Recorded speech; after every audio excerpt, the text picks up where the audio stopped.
इसी बहुपद वाले पाठ के प्रश्नावली 2.2 के दूसरे प्रश्न में आ रहा हूँ।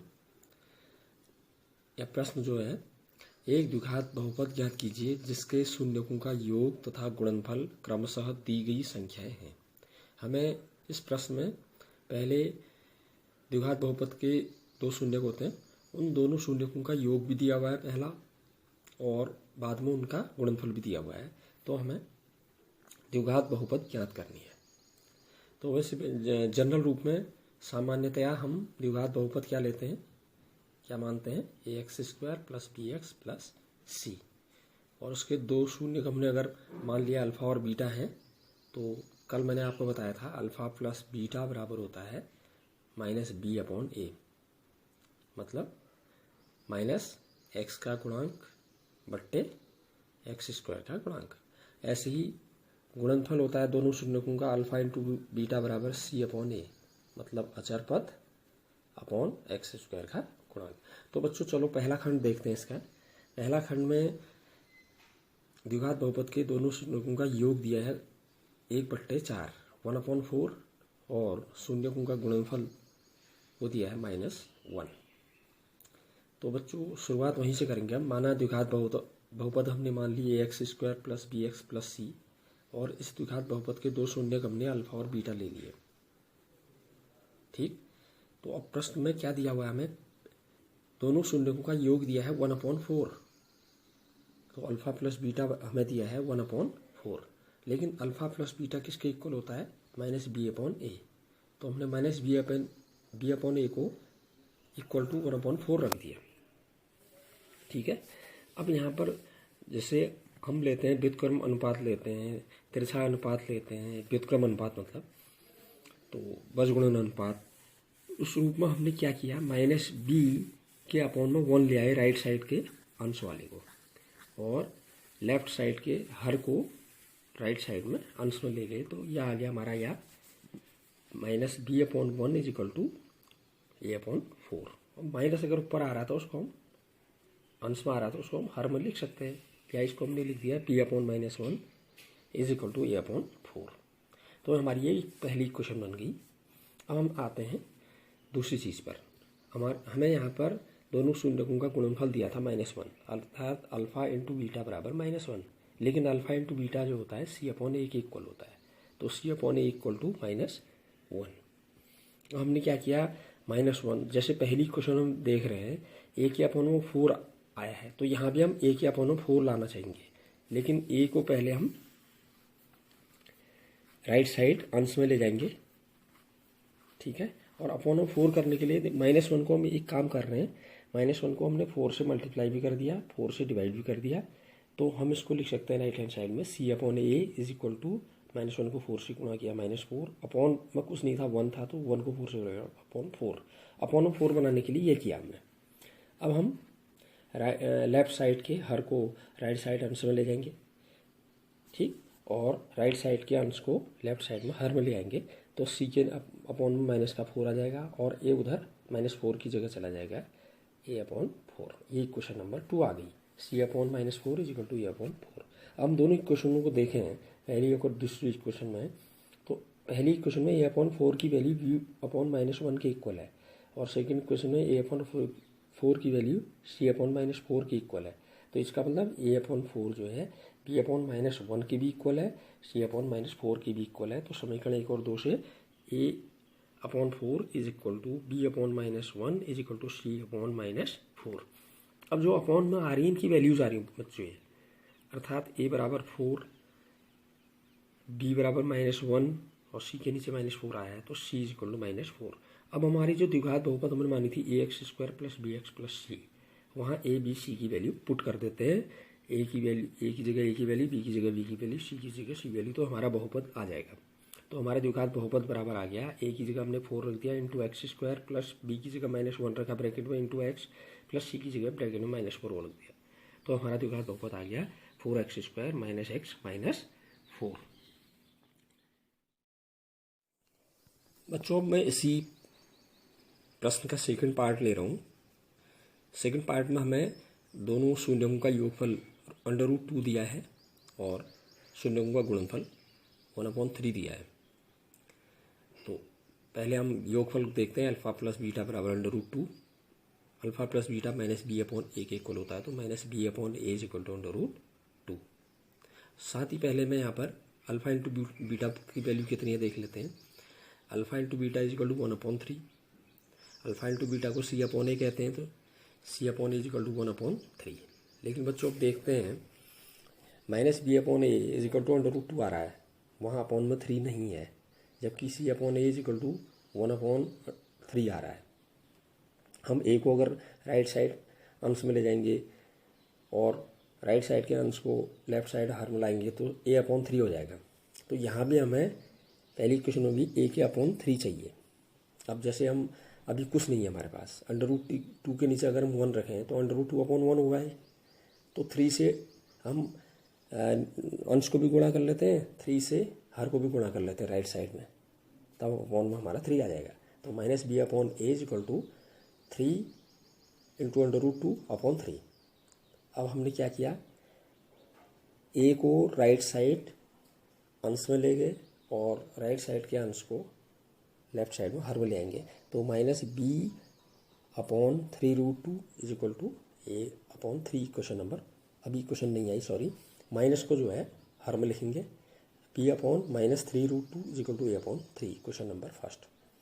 अल्फा इंटू बीटा हमारा 1/3 के इक्वल था, उसको सी अपॉन ए लिखा हमने, 1/3 आ गया, तो C upon 1 is equal to A upon 3, question number हमारी 2 आ गई।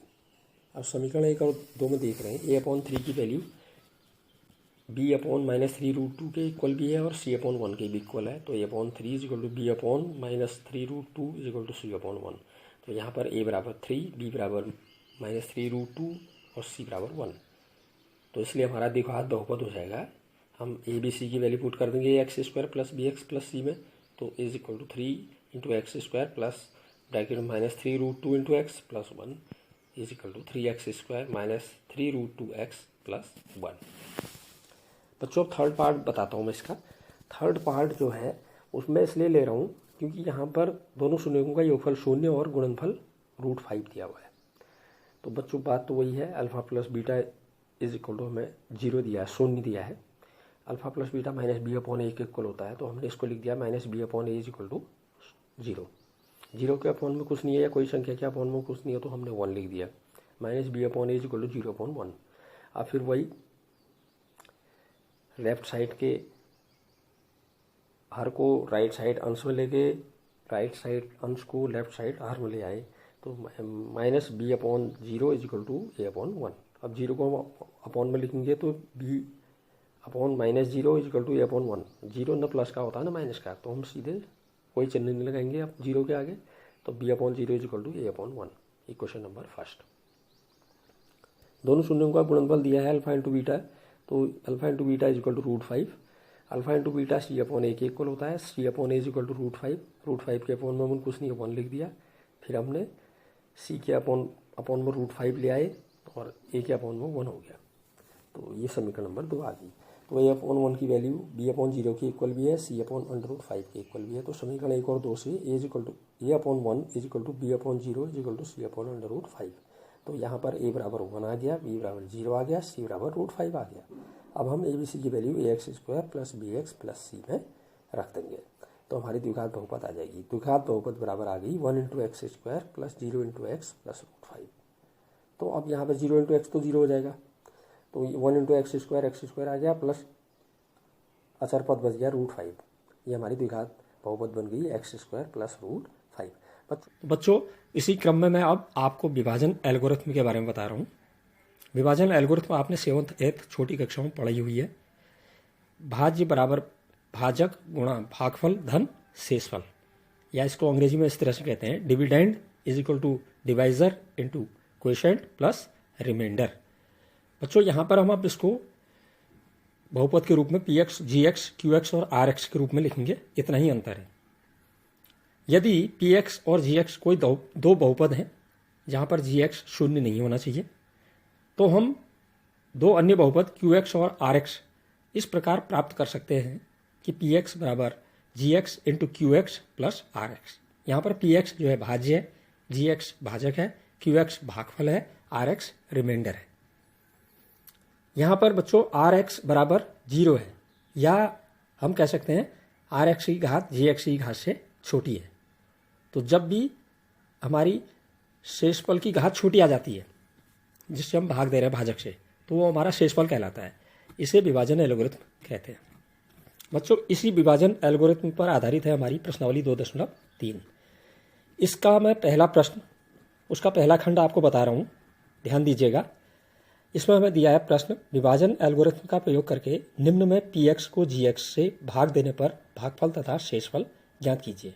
तो इसमें हमें जो पी एक्स दिया है भाज्य, जिसे हमें भाग देना है, वो दिया हुआ है x³ minus 3x² plus 5x minus 3, और जो भाजक दिया हुआ है जी एक्स वो दिया हुआ है x² माइनस 2। हमें मान लेते हैं हम यहाँ पर कि भागफल QX है और शेषफल RX है। वो जो हम भाग देंगे, भाग की प्रक्रिया करेंगे, तो भाग देने के बाद हमें QX और RX ज्ञात होंगे। तो हम यहाँ पर भाग दे रहे हैं बच्चों x² माइनस 2 से x³ minus 3x² plus 5x minus 3 को।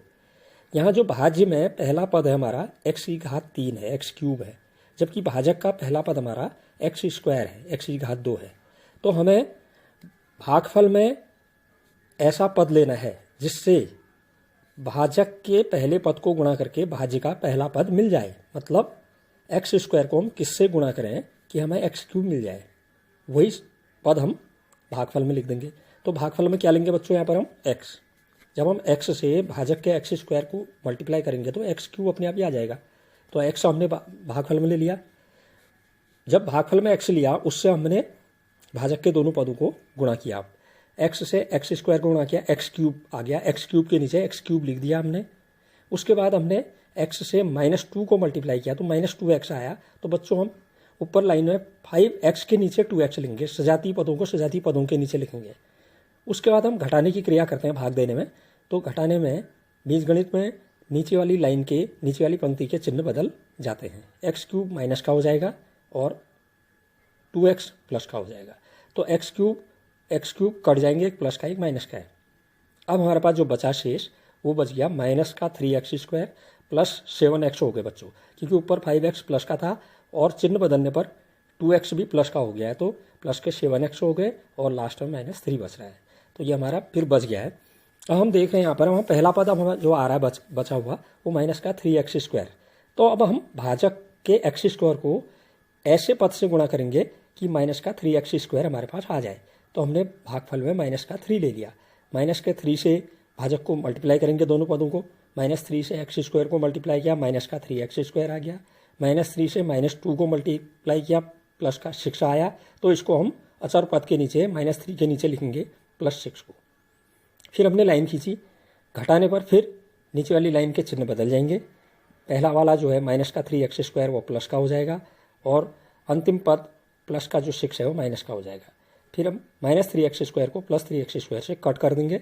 फिर हमारे पास जो शेष बचेगा 7x माइनस 9, ये हमारा शेषफल हो गया। अब भाग नहीं जा सकता क्योंकि यहाँ पर 7x माइनस 9 में जो पहला पद है 7x, इसकी घात 1 है चर की, और जबकि हम भाजक में x की घात 2 है, तो अब भाग नहीं जा सकता, ये शेषफल हो गया। तो भाजक की घात आप देख रहे हैं 1 है, जबकि 2 है, और शेषफल जो बच रहा है उसकी घात 1 है। मतलब यहाँ पर भाजक की घात अधिक है, इसलिए अब भाग नहीं जाएगा। तो शेषफल हमारा हो गया r बराबर 7x माइनस 9 और भागफल q जो हुआ क्वोशिएंट वो हो गया x माइनस 3। तो हम एक काम करेंगे, इन जो हमारे मान आए हैं शेषफल r और भागफल q जो आए हैं और px हमें दिया हुआ है, gx हमें दिया हुआ है, इसे हम विभाजन एल्गोरिथम में रखेंगे। विभाजन एल्गोरिथम जब हम gx का मान x² माइनस 2 और जो हमारा qx आया था x माइनस 3, इनको मल्टीप्लाई करेंगे प्लस इसको rx के साथ 7x माइनस 9 के साथ जोड़ेंगे, तो हमारा जो भाज्य दिया था हमें उसके बराबर ही मान आ जाएगा, x³ minus 3x² plus 5x minus 3। ठीक बच्चों, समझ में आया? ठीक है। लेकिन यहाँ पर मैं एक चीज़ बता दूँ, यदि gx जो भाजक है से px भाज्य को भाग देने पर शेषफल अगर 0 आ जाता है यहाँ पर तो हमारा 7x माइनस 9 आया था। अगर शून्य आ जाता भाग देने पर लास्ट में, तो हम कहते कि gx px का एक गुणनखंड है। बच्चों, अब मैं गृह कार्य के लिए आपको प्रश्नावली 2.2 के प्रश्न संख्या 2 का चौथा, पांचवा और छठा भाग या आप हल करके दिखाएंगे, और प्रश्नावली 2.3 के प्रश्न संख्या 1 का जो सेकंड और थर्ड पार्ट है वो आप मुझे हल करके दिखाएंगे, और नहीं आएगा तो मैं दोबारा आपको समझाऊंगा, आप मुझसे क्वेरी कर लें। ठीक। अब इसी का प्रश्न संख्या 2 जो मैंने भी बताया था आपको कि अगर हम gx से px को भाग देते हैं, भाजक से भाज्य को, और शेषफल अगर शून्य आ जाता है तो हम कहते हैं कि gx px का एक गुणनखंड है। तो यहाँ पर जो हमारा दूसरे सवाल का हमारा ये जो सेकंड वाला पार्ट ले रहा हूँ मैं, फर्स्ट छोड़ दिया मैंने क्योंकि फर्स्ट सरल है, सेकंड बता रहा हूँ, तो आप फर्स्ट को खुद बनाएंगे, फर्स्ट और थर्ड को, तो मैं सेकंड बता रहा हूँ, ध्यान दीजिए। हमने यहाँ पर बताना है कि पहले बहुपद से दूसरे बहुपद को भाग करके जांच करनी है कि क्या प्रथम बहुपद द्वितीय बहुपद का ही गुणनखंड है। अभी मैंने बताया था अगर पहला बहुपद दूसरे बहुपद का गुणनखंड होगा तो पहले बहुपद से दूसरे बहुपद को भाग देने पर शेषफल शून्य आना चाहिए। अगर शून्य आ जाएगा शेषफल तो हम कह देंगे कि पहला बहुपद जो है दूसरे बहुपद का गुणनखंड है। तो यहाँ पहला बहुपद जो हमें दिया हुआ है वो हमारा दिया हुआ है x² + 3x + 1, और जो दूसरा बहुपद दिया हुआ है वो दिया हुआ है 3x⁴ + 5x³ - 7x² + 2x + 2। तो भाग देते हैं जैसे हमने पहले भाग दिया था अभी, x² + 3x + 1 से 3x⁴ + 5x³ - 7x² + 2x + 2 को भाग दे रहे हैं। सबसे पहले हमें भाज्य में 3x⁴ लाना है, जबकि भाजक का पहला पद x² है, तो x² 2 घात तो है ही, हमें 2 घात और चाहिए x की, और लेकिन साथ में गुणांक 3 भी चाहिए, तो हम भागफल में 3x² ले लेंगे। इस 3x² से पूरे भाजक को गुणा कर देंगे तीनों पदों को, तो 3x² से x² गुणा किया, 3x⁴ आ गया, 3x⁴ के नीचे लिख दिया, 3x² से 3x को गुणा किया, 3 3 जा 9, x² से x मल्टीप्लाई हुआ x³, तो इसको 5x³ के नीचे लिख देंगे प्लस 9x³। उसके बाद इसी 3x² से लास्ट पद, भाजक के लास्ट पद +1 से गुणा करेंगे, प्लस का 3x² आ जाएगा। फिर हमने लाइन खींची, घटाने पर नीचे वाली लाइन के चिन्ह बदल जाते हैं, पहला वाला माइनस, दूसरा भी माइनस, तीसरा भी माइनस हो गया, 3x⁴ से 3x⁴ कैंसिल आउट हो गया। अब हमारा ऊपर 5x³ प्लस के हैं, नीचे 9x³ माइनस के हो चुके हैं चिन्ह बदलने से, तो ये बच गया -4x³, और ऊपर -7x² है, नीचे भी -3x² हो गए, दोनों माइनस के हैं तो माइनस के ऐड होकर के -10x² हो गए, और बच रहा था हमारा ऊपर लाइन में 2x + 2x और +2, ये भी हमने उतार दिया। अब हमें जो पहला पद लाना है -4x³ लाना है, जबकि भाजक का पहला पद x² है, हमें -4x³ लाना है। x की 2 पावर तो हमारे पास है ही, हमें x की 1 पावर और लेनी है, साथ में गुणांक -4 भी लाना है, तो हम भागफल में -4x लिख लेंगे, और इस -4x से पूरे भाजक को गुणा कर देंगे तीनों पदों को। -4x से x² गुणा हुआ, -4x³, -4x से 3x प्लस का 3x मल्टीप्लाई हुआ, माइनस का 12x², और -4x से +1 गुणा हुआ -4x। फिर हमने लाइन खींची, नीचे वाली लाइन के चिन्ह बदल दिए, पहला प्लस का बन गया, दूसरा भी प्लस का बन गया, तीसरा भी प्लस का बन गया, 4x³ ऊपर माइनस, नीचे प्लस का है, कैंसिल आउट हो गए, कट गए। अब माइनस के 10x² है ऊपर, और नीचे प्लस के 12x², प्लस के 12x² में से माइनस के 10x² सब्ट्रैक्ट हो गए, घट गए, तो 2x² बच गए प्लस के, और 2x ऊपर प्लस के हैं, नीचे 4x भी प्लस के हो गए चिन्ह बदलने से, तो ये प्लस के 6x हो गए, और अंत में बच गया प्लस का 2, वो भी उतार दिया। अब बच्चों हमें लाना है शुरू में 2x², जबकि भाजक में पहला पद x² है, तो हम उसको 2 से मल्टीप्लाई करेंगे, तो हम भागफल में प्लस का 2 ले लेंगे, और उस 2 से भाजक के तीनों पदों को गुणा कर देंगे। 2 से x² गुणा हुआ 2x², 2 से 3x गुणा हुआ 6x, और 2 से 1 गुणा हुआ प्लस का 2। फिर यह हमने 2x² के नीचे 2x², 6x के नीचे 6x, 2 के नीचे 2 लिख दिया, नीचे वाली लाइन के चिन्ह बदल गए घटाने पर, माइनस माइनस माइनस। फिर ये तीनों कैंसिल आउट हो जा रहे हैं, 2x² से 2x², एक प्लस का एक माइनस का है, 6x से 6x, 2 से 2, तो शेषफल आ गया हमारे पास 0। तो यहाँ पर हमने देखा पहले बहुपद से दूसरे बहुपद को भाग देने पर शेषफल 0 प्राप्त हो रहा है, अतः हम कह सकते हैं पहला बहुपद दूसरे बहुपद का गुणनखंड है। तो इसी में आगे चलते हैं, मैं पुरानी बातें पहले आपको याद दिलाता हूँ। जैसे हमने पढ़ा था कि रैखिक बहुपद अगर है, एक चर में एक घात वाला बहुपद है तो उसका एक ही शून्यक होता है। द्विघात बहुपद है तो उसके 2 शून्यक होते हैं। त्रिघात बहुपद है तो उसको अधिकतम 3 शून्यक होते हैं। इसी प्रकार 4 घात का बहुपद होगा तो उसके अधिकतम 4 शून्यक होंगे। तो इससे संबंधित एक प्रश्न 2.3 प्रश्नावली में तीसरा प्रश्न, ये इम्पोर्टेंट भी है और मैं आपको इसको समझा रहा हूँ, ज़रा ध्यान से देखिए स्टेप अच्छी तरह से, और उसके बाद फिर एक बार पुनः इसको स्वयं हल करने की कोशिश कीजिए। तो मैं उसके बाद अगले सेशन में आऊँगा, कुछ गृह कार्य भी दूंगा और अगले चैप्टर की ओर हम बढ़ेंगे। ये प्रश्न है बच्चों, तीसरा प्रश्न प्रश्नावली 2.3 का। बहुपद दिया हुआ है 3x⁴ + 6x³ - 2x² - 10x - 5। इसके अन्य सभी शून्यक ज्ञात कीजिए यदि इसके 2 शून्यक √5/3 और -√5/3, ये हमें 2 दिए हुए हैं। तो 2 शून्यक हमें दिए हैं तो इसका मतलब 2 और होंगे इसके, क्योंकि 4 घात का बहुपद है। तो बच्चों ये 4 घात का बहुपद है अतः इसके 4 शून्यक होंगे।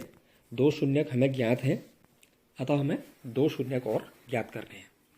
तो पहला शून्यक जो हमें दिया है वो हमें दिया हुआ है √5/3। ये जो बहुपद है x चर में है, इसलिए हम पहला शून्यक x बराबर √5/3 लिख सकते हैं। तो बच्चों पहला गुणनखंड क्या हो जाएगा, अब √5/3 को आप x की ओर ले आएंगे, बाएं पक्ष की ओर ले आएंगे तो गुणनखंड हो जाएगा पहला x - √5/3। इसी तरह से दूसरा शून्यक हमें दिया था x = -√5/3, तो दूसरा गुणनखंड क्या हो जाएगा, -√5/3 को हम बाएं पक्ष में ले आएंगे तो ये प्लस का हो जाएगा, तो दूसरा गुणनखंड हमारा हो जाएगा x + √5/3। अब हम अगर इन दोनों गुणनखंडों को गुणा कर दें तो वो गुणनफल जो हमारा आता है x - √5/3 × x + √5/3, ये गुणनफल हम सीधे सर्वसमीका से निकाल देंगे। a + b × a - b होता है a² - b²। यहाँ पर a की जगह x है और b की जगह √5/3 है, तो x का स्क्वायर माइनस √5/3 का स्क्वायर, और √5/3 का स्क्वायर जो होता है 5/3 होगा, स्क्वायर से स्क्वायर रूट कैंसिल आउट हो जाएगा। तो उनका गुणनफल आ गया x² - 5/3। ये गुणनखंड जो हमारे गुणनखंड थे उनका गुणनफल है, तो ये भी दिए गए बहुपद का ही गुणनखंड होगा। तो गुणनखंड होगा तो ये पूर्णतया हमारे जो दी गई बहुपद है उसको पूर्णतया विभाजित करेगा। तो हम विभाजन की प्रक्रिया कर लेते हैं। कल भी मैंने 2 विभाजन आपको बताए इससे पहले। x² - 5/3 से बहुपद 3x⁴ + 6x³ - 6x² -2x² - 10x - 5 को हम विभाजित कर रहे हैं। तो हमें जो भाज्य में 3x⁴ लाना है, जबकि भाजक में हमारा x² है पहला पद, तो हम भागफल में 3x² ले लेंगे। 3x² से हमने भाजक के दोनों पदों को गुणा किया, गुणा करके सजाती पदों को सजाती पदों के नीचे लिखेंगे। 3x² से x² मल्टीप्लाई होगा 3x⁴, 3x² से माइनस का 5/3 आप रफ में अगर मल्टीप्लाई करोगे तो 3 से 3 कैंसिल हो जाएगा, 5x²। तो हमें 2x² के नीचे इसको लिख देंगे और हमने एक लाइन खींच करके घटाने पर नीचे वाली पंक्ति के चिन्ह बदल जाते हैं। पहला वाला माइनस का हो गया और दूसरा 5x² जो है प्लस का हो गया। 3x⁴ से 3x⁴ कैंसिल हो गया, एक प्लस का एक माइनस का है। अब हमारा जो बच गया है अगली लाइन में 6x³ + 3x² प्लस का हो गया है, क्योंकि प्लस के 5x² हो गए थे चिन्ह बदल के, और ऊपर माइनस के 2x² हैं वो सब्ट्रैक्ट हो गए, प्लस के बच गए, प्लस के ज़्यादा हैं, और -10x और -5 ये हमारा बच गया। अब हमें पहला पद जो लाना है 6x³ लाना है, तो हम भाजक जो है उसके x पहले पद को x² को किससे मल्टीप्लाई करेंगे, 6x से। इतना ही हमें लाना है 6x³, तो 6x से मल्टीप्लाई किया दोनों पदों को भाजक के, तो हमारा आ गया 6x³ और दूसरा आ गया -5/3 को 6x से रफ में मल्टीप्लाई करोगे तो आ जाएगा माइनस का 10x। अब हमें सजाती पदों को सजाती पदों के नीचे लिख देना है, फिर चिन्ह बदल जाएंगे, 6x³ से 6x³ कैंसिल हो जाएगा, हमारा बच गया नीचे 3x², 10x एक प्लस का एक माइनस का कैंसिल आउट हो गया और लास्ट का बच गया हमारा -5। फिर हम अब भागफल में प्लस का 3 लेंगे, इस 3 से हम x² को मल्टीप्लाई करेंगे और 3x² आ गया, माइनस के 5/3 को 3 से मल्टीप्लाई करेंगे तो हमारा -5 बचेगा। फिर हमने लाइन खींची, चिन्ह बदले तो पूरा कैंसिल हो जा रहा है, 3x² से 3x², 5 से 5 चिन्ह बदलने से, तो हमारा शेषफल 0 आ गया। तो भागफल हमारा आया यहाँ पर 3x² + 6x + 3। अब हम इसके गुणनखंड करके बाकी 2 शून्य ज्ञात करेंगे जो भागफल हमारा आया है। तो भागफल हमारा आया था 3x² + 6x + 3। इसके शून्यक निकालने के लिए हम दाएं पक्ष में शून्य रख देंगे। 3x² + 6x + 3 = 0। 3 हमने कॉमन लिया, सब में 3 कॉमन आ रहा है, 3 कॉमन लिया तो ब्रैकेट में बच गया x² + 2x + 1 = 0। 3 को हम दाएं पक्ष में 0 के अपॉन में ले जाएंगे, 0 हो जाएगा, तो हमारा बच गया x² + 2x + 1 = 0। यहाँ पर एक सरसमीका का हम प्रयोग करके इसको आसानी से उसको गुणनखंड कर सकते हैं। हम जानते हैं a² + 2ab + b², पहली सरसमीका है, = होता है a + b का होल स्क्वायर। तो यहाँ पर हमारा जो a की जगह x है और b की जगह हमारा 1 है, तो हम इसी तरह से इसको लिख देंगे x² + 2ab 2 × x × 1 + b का स्क्वायर 1 का स्क्वायर = 0। तो ये आ गया हमारा a + b का होल स्क्वायर माने x + 1 का होल स्क्वायर = 0। तो x + 1 का स्क्वायर है, हम इसको 2 बार भी लिख सकते हैं, वैसे हम इसको डायरेक्ट भी सॉल्व कर सकते हैं, लेकिन कन्फ्यूजन ना आए इसलिए मैं आपको अलग अलग करके कर रहा हूँ। x + 1 का होल स्क्वायर है, उसको 2 बार लिख दिया ब्रैकेट में, x + 1 × x + 1 = 0। पहले ब्रैकेट को हमने 0 के इक्वल रखा तो x = -1, दूसरे ब्रैकेट को वही ब्रैकेट है उसको भी 0 रखा तो x = -1। तो शेष 2 शून्य हमारे यहाँ पर आ गए -1 और -1। तो इस बहुपद के चारों शून्य हमारे आप क्या हो गए, √5/3, -√5/3, -1 और -1। तो इस तरह से बच्चों इसको एक बार स्वयं देख के, एक बार अध्ययन करके स्वयं हल करने की कोशिश कीजिए।